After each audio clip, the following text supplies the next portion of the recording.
ഇന്നത്തെ വീഡിയോയിലെ കഥാപാത്രം രവീനെ ചിലപ്പോൾ നിങ്ങൾക്ക് പരിചയമുണ്ടാവും. രവിക്ക് വയസ്സ് 42 കഴിഞ്ഞ 6 മാസമായി രവി ഇൻ്റർമിറ്റൻറ്റ് ഫാസ്റ്റിംഗ് ചെയ്യുന്നുണ്ട്. തുടക്കത്തിൽ നല്ല റിസൾട്ട്സും കിട്ടി. 85 കിലോയിൽ നിന്നും വെയിറ്റ് 78 കിലോ വരെ എത്തി. പക്ഷേ കഴിഞ്ഞ 2 മാസമായി രവീൻ്റെ വെയിറ്റ് 78 തന്നെ സ്റ്റക്കായി നിൽക്കുകയാണ്. എന്തൊക്കെ ചെയ്തിട്ടും വെയിറ്റ് കുറയുന്നില്ല. ഇതിനെയാണ് നമ്മൾ വെയിറ്റ് ലോസ് പ്ലാറ്റ്യൂ എന്ന് വിളിക്കുന്നത്. നിരാശനായി രവി വിചാരിച്ചത് ഇനി ഭക്ഷണം കുറച്ച് കഴിഞ്ഞാൽ ആരോഗ്യവും പോവും, കഷ്ടപ്പെട്ട് ഉണ്ടാക്കിയെടുത്ത മസിലും പോവും. പക്ഷേ രവിക്ക് അറിയാത്ത ഒരു രഹസ്യമുണ്ട്. നമ്മളുടെ ശരീരത്തിന് ഒരു ഫ്രിഡ്ജുമുണ്ട്, അതുകൂടാതെ ഒരു ഫ്രീസറും ഉണ്ട്. ഫ്രിഡ്ജിലെ ഭക്ഷണം തീർന്നാലേ ശരീരം ഫ്രീസർ തുറക്കുകയുള്ളൂ. ആ ഫ്രീസർ തുറക്കാനുള്ള താക്കോലാണ് prolonged fasting. Ravi prolonged fasting പരീക്ഷിച്ചു. എന്നിട്ട് എന്താണ് സംഭവിച്ചതെന്നുള്ളത് വീഡിയോയുടെ അവസാനം ഞാൻ പറയാം.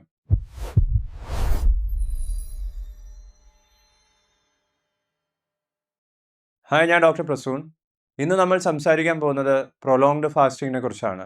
24 മണിക്കൂറോ അല്ലെങ്കിൽ അതിൽ കൂടുതൽ നീണ്ടു നിൽക്കുന്ന ഉപവാസം. ഇതെങ്ങനെയാണ് ചെയ്യേണ്ടത്? ഇത് ആർക്കൊക്കെ ചെയ്യാം? പ്രൊലോങ്ഡ് ഫാസ്റ്റിംഗ് ചെയ്താൽ മസിൽ കുറഞ്ഞു പോവുമോ? പ്രൊലോങ്ഡ് ഫാസ്റ്റിങ്ങിൻ്റെ ശാസ്ത്രീയമായിട്ടുള്ള വശങ്ങളെല്ലാം നമുക്ക് ഈ വീഡിയോയിൽ കവർ ചെയ്യാം. മലയാളികളുടെ ഡിജിറ്റൽ ഹെൽത്ത് പാർട്ണറായിട്ടുള്ള ഡോഫൂഡിലേക്ക് നിങ്ങൾക്ക് ഒരിക്കൽ കൂടി സ്വാഗതം. നമുക്ക് തുടങ്ങാം.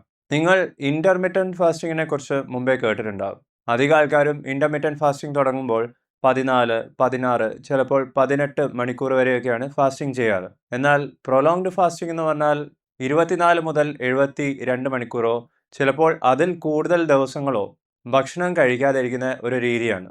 എങ്ങനെയാണ് പ്രൊലോങ്ഡ് ഫാസ്റ്റിംഗ് വർക്ക് ചെയ്യുന്നത് നമുക്ക് നോക്കാം. നമ്മൾ ഓരോ പ്രാവശ്യവും ഭക്ഷണം കഴിക്കുന്ന സമയത്ത് ആ ഭക്ഷണത്തിൽ അടങ്ങിയിരിക്കുന്ന കാർബോഹൈഡ്രേറ്റ്സിനെ ശരീരത്തിൽ ഗ്ലൂക്കോസ് ആക്കി മാറ്റും. ഈ ഗ്ലൂക്കോസ് ഉപയോഗിച്ചിട്ടാണ് ശരീരം ഊർജം ഉൽപ്പാദിക്കുന്നതും നമ്മുടെ ശരീരത്തിൻ്റെ ഓരോ കോശങ്ങൾക്കും ഓർഗൻസിനും പ്രവർത്തിക്കാൻ സാധിക്കുന്നത്. പക്ഷെ നമ്മൾ കഴിക്കുന്ന ഭക്ഷണത്തിൽ നമുക്ക് ഓരോ സമയം വർക്ക് ചെയ്യാൻ കൃത്യമായിട്ടുള്ള ഗ്ലൂക്കോസ് അല്ല ഉണ്ടാവുക. നമുക്ക് ആവശ്യത്തിലും കൂടുതലുള്ള ഗ്ലൂക്കോസ് നമ്മൾ കഴിക്കുന്ന ഭക്ഷണത്തിലൂടെ തന്നെ കിട്ടുന്നുണ്ട്. ഈ ഗ്ലൂക്കോസിനെ ശരീരം ഗ്ലൈക്കോജൻ ആക്കി മാറ്റി ലിവറിൽ സ്റ്റോർ ചെയ്യുകയാണ് ചെയ്യുന്നത്. അതായത് നമ്മുടെ ശരീരത്തിൻ്റെ ഫ്രിഡ്ജ് എന്ന് പറഞ്ഞാൽ ലിവറാണ്. നിങ്ങൾ ഭക്ഷണം കഴിക്കുന്നത് നിർത്തി ഏകദേശം 24 മണിക്കൂർ ആകുമ്പോഴത്തേക്കും ശരീരത്തിൽ സ്റ്റോർ ചെയ്ത് വെച്ചിരിക്കുന്ന ഗ്ലൈക്കോജൻ എല്ലാം തീരും. അതായത് ഫ്രിഡ്ജിലുള്ള ഭക്ഷണം തീരും. അപ്പോൾ നമ്മളുടെ ശരീരത്തിന് വേറെ വഴിയൊന്നുമില്ല. ഫ്രിഡ്ജിലുള്ള ഭക്ഷണം തീർന്നു കഴിഞ്ഞാൽ ഫ്രീസർ തുറക്കണം. നമ്മളുടെ ശരീരത്തിൻ്റെ ഫ്രീസർ എന്ന് പറയുന്നത് ശരീരത്തിൽ സ്റ്റോർ ചെയ്ത് വെച്ചിരിക്കുന്ന ഫാറ്റാണ്. ഫ്രീസർ തുറന്നു കഴിഞ്ഞാൽ ആവശ്യത്തിലും കൂടുതൽ ഫാറ്റ് അവിടെ ഉണ്ടാവും. ആ ഫാറ്റ് ഉപയോഗിച്ചിട്ടാണ് ശരീരം പിന്നെ ഊർജം ഉൽപ്പാദിക്കുന്നതും നമ്മളുടെ ശരീരത്തിൻ്റെ കോശങ്ങളെ പിന്നെ പ്രവർത്തിപ്പിച്ച് തുടങ്ങുന്നതും. ബോഡി ഫാറ്റ് എന്നുള്ള ഫ്രീസർ തുറന്ന് ബോഡി ഫാറ്റിനെ ഊർജ്ജം ഉൽപ്പാദിപ്പിക്കാൻ തുടങ്ങുന്ന അവസ്ഥയാണ് കീറ്റോസിസ് എന്ന് പറയുന്നത്. കൊഴുപ്പിനെ കത്തിച്ചു കഴിഞ്ഞാൽ കീറ്റോൺ ബോഡീസ് ഉണ്ടാവും. ഈ കീറ്റോൺ ബോഡീസും ഗ്ലൂക്കോസിനെ പോലെ തന്നെ നമുക്ക് എനർജി ഉണ്ടാക്കാൻ ഉപയോഗിക്കാവുന്നതാണ്. ഇതാണ് പ്രൊലോങ്ഡ് ഫാസ്റ്റിംഗ് ചെയ്യുന്ന ഒരു മനുഷ്യ ശരീരത്തിൽ നടക്കുന്നത്. ഇനി എന്തൊക്കെയാണ് പ്രൊലോങ്ഡ് ഫാസ്റ്റിങ്ങിൻ്റെ ഗുണങ്ങൾ എന്ന് നമുക്ക് നോക്കാം. ഒന്ന്, ഞാൻ ഇപ്പോൾ പറഞ്ഞതുപോലെ തന്നെ ഡീപ്പ് ഫാറ്റ് ലോസ് ആണ്. പ്രൊലോങ്ഡ് ഫാസ്റ്റിംഗ് ചെയ്യുന്ന സമയത്ത് ഇൻസുലിൻ്റെ ലെവൽ ഏറ്റവും കുറഞ്ഞ ലെവലിലേക്ക് വരുള്ളൂ. ഇൻസുലിൻ്റെ ലെവൽ കുറഞ്ഞ ലെവലിൽ നിൽക്കുന്ന സമയത്ത് മാത്രമേ ശരീരം ഫാറ്റിനെ ബേൺ ചെയ്ത് തുടങ്ങുകയുള്ളൂ. നമുക്ക് എല്ലാവർക്കും അറിയുന്ന ഒരു കാര്യം, ശരീരത്തിലെ വയറ് ഭാഗത്തുള്ള കൊഴുപ്പാണ് പോകാൻ ഏറ്റവും ബുദ്ധിമുട്ടുള്ളത്. നിങ്ങൾ എത്ര എക്സസൈസ് ചെയ്ത് കഴിഞ്ഞാലും, കാർഡിയോ എക്സസൈസസ് റെഗുലറായി ചെയ്ത് കഴിഞ്ഞാലും വയറ് ഭാഗത്തുള്ള ഫാറ്റ് കുറയ്ക്കാൻ ബുദ്ധിമുട്ടായിരിക്കും. പക്ഷേ ഇതേ ഫാറ്റിനെ ബേൺ ചെയ്യാൻ പ്രൊലോങ്ഡ് ഫാസ്റ്റിംഗ് ആണ് ഏറ്റവും നല്ല വഴി. രണ്ടാമത്തെ ഗുണം എന്ന് പറയുന്നത് ഓട്ടോഫേജിയാണ്. ഏകദേശം 24 മുതൽ 48 മണിക്കൂർ പ്രൊലോങ്ഡ് ഫാസ്റ്റിംഗ് ചെയ്യുമ്പോഴത്തേക്കും നമ്മുടെ ശരീരം ഡീപ്പ് ക്ലീനിങ് മോഡിലേക്ക് പോകും. കേട് വന്നിട്ടുള്ള കോശങ്ങളെയും പ്രോട്ടീനിനെയും എല്ലാം ശരീരം തന്നെ ഭക്ഷിക്കുകയാണ് ചെയ്യുന്നത്. അങ്ങനെ അവരെയൊക്കെ ക്ലീൻ ചെയ്ത് പുതിയ കോശങ്ങളെ നിർമ്മിക്കാൻ പ്രൊലോങ്ഡ് ഫാസ്റ്റിങ്ങിന് സാധിക്കുന്നതാണ്. ഈ പ്രക്രിയനെയാണ് ഓട്ടോഫേജി എന്ന് പറയുന്നത്. ഇതിനെക്കുറിച്ച് ഡീറ്റെയിൽ ആയിട്ട് നിങ്ങൾക്ക് അറിയാൻ താല്പര്യമുണ്ടെങ്കിൽ ഈ വിഷയത്തിൽ ഞാനൊരു ഡെഡിക്കേറ്റഡ് വീഡിയോ ചെയ്തിട്ടുണ്ട്. ആ വീഡിയോയുടെ ലിങ്ക് നിങ്ങൾക്ക് കാർഡ്സിൽ കാണാവുന്നതാണ്. ഓട്ടോഫേജി എന്ന് പറഞ്ഞാൽ സ്വയം ഭക്ഷിക്കുക എന്നുള്ളതാണ്. നമ്മളുടെ ശരീരത്തിലുള്ള കേടായിട്ടുള്ള കോശങ്ങളെ റിപ്പയർ ചെയ്ത് ശരിയാക്കാൻ പറ്റുന്ന ഏറ്റവും നല്ല പ്രക്രിയയാണ് ഓട്ടോഫേജി എന്ന് പറയുന്നത്. ക്യാൻസറിൻ്റെ ട്രീറ്റ്മെൻറ്റിൻ്റെ ഭാഗമായിട്ടും ആൽസിമേഴ്സ് ഡിസീസ് പോലത്തെ അസുഖങ്ങളുടെ ട്രീറ്റ്മെൻറ്റിൻ്റെ ഭാഗമായിട്ടും നമ്മളുടെ ആയുസ് കൂട്ടാൻ പോലും ഓട്ടോഫേജിക്ക് സാധിക്കുന്നതാണ് പറയുന്നത്. പ്രൊലോങ്ഡ് ഫാസ്റ്റിങ്ങിൻ്റെ മൂന്നാമത്തെ ബെനിഫിറ്റ് എന്ന് പറയുന്നത് മെൻ്റൽ ക്ലാരിറ്റിയാണ്. ഫ്രീസർ തുറന്ന് ബോഡി ഫാറ്റ് ഉപയോഗിച്ച് തുടങ്ങിക്കഴിഞ്ഞാൽ നമ്മളുടെ ശരീരം കീറ്റോൺ ബോഡീസിനെയാണ് പിന്നെ എനർജിക്ക് വേണ്ടി ഡിപ്പെൻഡ് ചെയ്യുന്നത്. ഈ കീറ്റോൺ ബോഡീസ് എന്ന് പറയുന്നത് ബ്രെയിനിലുള്ള കോശങ്ങൾക്ക് ഒരു സൂപ്പർ ഫ്യൂവൽ പോലെയാണ്. അതുകൊണ്ട് തന്നെ പ്രൊലോങ്ഡ് ഫാസ്റ്റിംഗ് ചെയ്യുന്നവർക്ക് ഇതുവരെ അവർക്ക് അനുഭവപ്പെടാത്ത തരത്തിലുള്ള ഒരു ഏകാഗ്രതയും ഉന്മേഷമെല്ലാം അനുഭവിച്ചു തുടങ്ങും. ഇതിൻ്റെ കാരണം അവർ കീറ്റോസിസിലേക്ക് പോകുന്നത് കൊണ്ടാണ്. നമ്മളുടെ മെൻ്റൽ എബിലിറ്റി കൂട്ടാനും കോഗ്നിറ്റീവ് പവർ ഇംപ്രൂവ് ചെയ്യാനും മെമ്മറി പവർ ബൂസ്റ്റ് ചെയ്യാൻ പോലും പ്രൊലോങ്ഡ് ഫാസ്റ്റിങ്ങിന് കഴിവുണ്ടെന്ന് പല സ്റ്റഡീസിലും കണ്ടുപിടിച്ചിട്ടുള്ള കാര്യമാണ്. ഇങ്ങനെ പ്രൊലോങ്ഡ് ഫാസ്റ്റിങ്ങിന് 3 അല്ല പലതരത്തിലുള്ള ബെനിഫിറ്റ്സ് ഉണ്ട്. പക്ഷേ നിങ്ങൾ പ്രൊലോങ്ഡ് ഫാസ്റ്റിങ്ങിനെ കുറിച്ച് സെർച്ച് ചെയ്യുന്ന സമയത്തായിരിക്കും നിങ്ങൾക്ക് പലതരത്തിലുള്ള സംശയങ്ങളുണ്ടാവുക. പ്രൊലോങ്ഡ് ഫാസ്റ്റിംഗ് ചെയ്ത് കഴിഞ്ഞാൽ മസിൽ കുറയോ, വെയിറ്റ് കുറയ്ക്കാതെ പ്രൊലോങ്ഡ് ഫാസ്റ്റിംഗ് ചെയ്യാൻ സാധിക്കുമോ? പ്രൊലോങ്ഡ് ഫാസ്റ്റിംഗ് ചെയ്യുന്ന സമയത്ത് നമ്മളുടെ ശരീരം ഫാറ്റിനെയാണ് ഉപയോഗിച്ച് തുടങ്ങുന്നത്, മസിലിനെ അല്ല. നേരെ മറിച്ച് ഫാസ്റ്റിംഗ് ചെയ്യുമ്പോൾ മറ്റൊരു കാര്യം നമ്മുടെ ശരീരത്തിൽ നടക്കുന്നുണ്ട്. സാധാരണ നമ്മളുടെ ശരീരം ഉൽപ്പാദിക്കുന്നതിനേക്കാളും 5 മടങ്ങ് കൂടുതൽ ഹ്യൂമൻ ഗ്രോത്ത് ഫാക്ടർ ഫാസ്റ്റിങ്ങിൻ്റെ സമയത്ത് റിലീസ് ചെയ്യും. എന്തിനാണ് ശരീരം 5 മടങ്ങ് കൂടുതൽ ഹ്യൂമൻ ഗ്രോത്ത് ഹോർമോണിനെ റിലീസ് ചെയ്യുന്നതെന്ന് ചോദിച്ചാൽ ഉത്തരം സിമ്പിളാണ്: നമ്മളുടെ മസിലിനെ സംരക്ഷിക്കാൻ. നമ്മളുടെ പൂർവികർക്ക് ഭക്ഷണം കിട്ടാത്ത ദിവസങ്ങളിലും വേട്ടയാടാൻ ശക്തി വേണമായിരുന്നു. അതിനുവേണ്ടി ഫാസ്റ്റിംഗ് സമയത്ത് ശരീരം മസിലിനെ പ്രൊട്ടക്റ്റ് ചെയ്യാനും കൂടുതൽ ഗ്രോത്ത് ഹോർമോൺ റിലീസ് ചെയ്യും.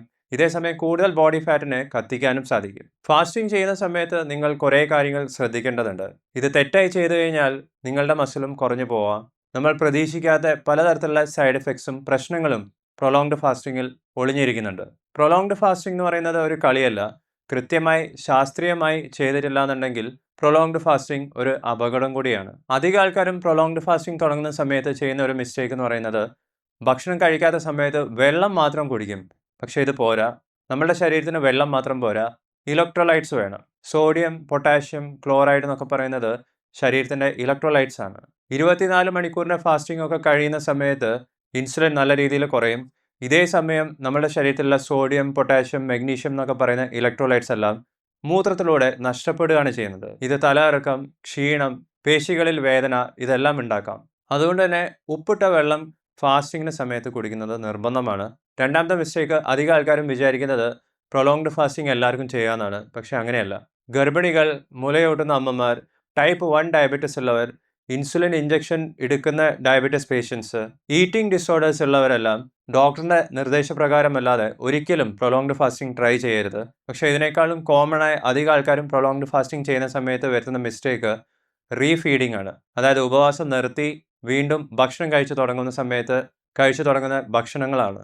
നിങ്ങൾ 3 ദിവസം ഫാസ്റ്റിംഗ് ചെയ്തു, ഫാസ്റ്റിംഗ് നിർത്താൻ നേരെ പോയി ഒരു കുഴിമന്തി കഴിച്ചാൽ എന്ത് സംഭവിക്കും? നിങ്ങളുടെ ദഹന വ്യവസ്ഥ ഒരു ഷോക്കിലേക്ക് എത്തും. ഇതിനെയാണ് റീഫീഡിംഗ് സിൻഡ്രോം എന്ന് പറയുന്നത്. ഇതൊരു ഡേഞ്ചറസ് ആയിട്ടുള്ള സിറ്റുവേഷനാണ്. പ്രൊലോങ്ഡ് ഫാസ്റ്റിംഗ് നിർത്തുന്ന സമയത്ത് നിങ്ങൾ കഞ്ഞിവെള്ളം, കരിക്കിൻ്റെ വെള്ളം അല്ലെങ്കിൽ ലഘുവായിട്ടുള്ള ഒരു സൂപ്പാണ് കുടിക്കേണ്ടത്. അരമണിക്കൂറിന് ശേഷം കുറച്ച് നട്ട്സ് അല്ലെങ്കിൽ ഒരു പുഴുങ്ങിയ മുട്ട, കുറച്ച് ബോയിൽഡ് വെജിറ്റബിൾസ് ഇതെല്ലാം കഴിക്കാം. കാർബോഹൈഡ്രേറ്റ്സ് കുറവുള്ള പക്ഷേ പ്രോട്ടീനും ഫാറ്റും അടങ്ങിയിട്ടുള്ള ഭക്ഷണമാണ് പിന്നീട് കഴിക്കേണ്ടത്. ഇങ്ങനെ സ്ലോ ആയി മാത്രമേ നമുക്ക് തിരികെ നമ്മുടെ നോർമൽ ഫീഡിംഗ് സ്റ്റേറ്റിലേക്ക് വരാൻ സാധിക്കുകയുള്ളൂ. ഇങ്ങനെ ചെയ്തിട്ടില്ലെങ്കിലാണ് റീഫീഡിംഗ് സിൻഡ്രോം ഉണ്ടാകുന്നത്. നിങ്ങൾ ഇടയ്ക്കിടയ്ക്ക് 16 അവേഴ്സിൻ്റെ ഫാസ്റ്റിംഗ് ഒക്കെ ചെയ്യുന്ന ഒരാളാണെന്നുണ്ടെങ്കിൽ ഒറ്റയടിക്ക് നേരെ 48 മണിക്കൂറിൻ്റെ ഫാസ്റ്റിങ്ങിലേക്ക് പോകരുത്. അങ്ങനെ ചെയ്തു കഴിഞ്ഞാലും പ്രശ്നങ്ങളുണ്ടാവാം. ആദ്യം നിങ്ങൾ 16-ൽ നിന്നും 18 അവേഴ്സിലേക്ക് പോകണം. പിന്നെ 22 അവേഴ്സ് ചെയ്യാൻ പറ്റുമെന്ന് നോക്കണം. പിന്നെ 26 പറ്റുമെന്ന് നോക്കുക. അങ്ങനെ മെല്ലെ മെല്ലെ കൂട്ടിക്കൊണ്ടുവരാനേ സാധിക്കുകയുള്ളൂ. തുടങ്ങുന്ന സമയത്ത് ഒരു മാസത്തിൽ 1 2 24 അവേഴ്സിൻ്റെ ഫാസ്റ്റിംഗ് ചെയ്ത് നോക്കുക.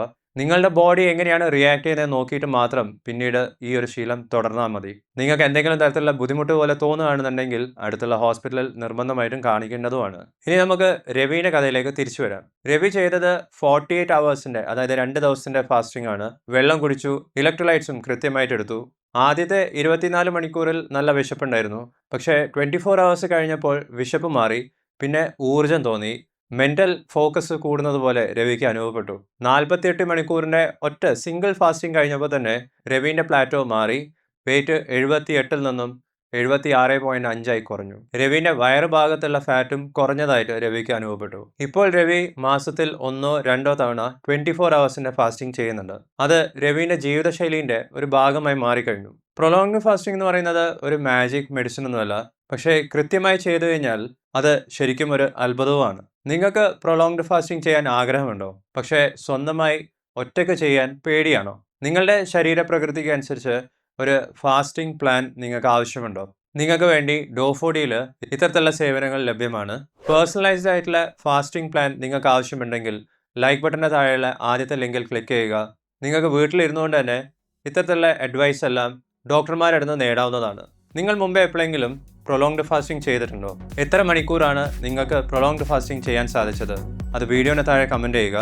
ഇൻ്റർമീഡിയറ്റ് ഫാസ്റ്റിങ്ങിനെ കുറിച്ച് നിങ്ങൾക്ക് കൂടുതൽ അറിയാൻ താല്പര്യമുണ്ടെങ്കിൽ ഈ പ്ലേലിസ്റ്റിലുള്ള വീഡിയോസ് കാണുക. ഈ വീഡിയോ കണ്ടതിനും ചാനൽ സബ്സ്ക്രൈബ് ചെയ്തതിനും നന്ദി. ഞാൻ നിങ്ങളെ അടുത്ത വീഡിയോയിൽ കാണാം. ബൈ.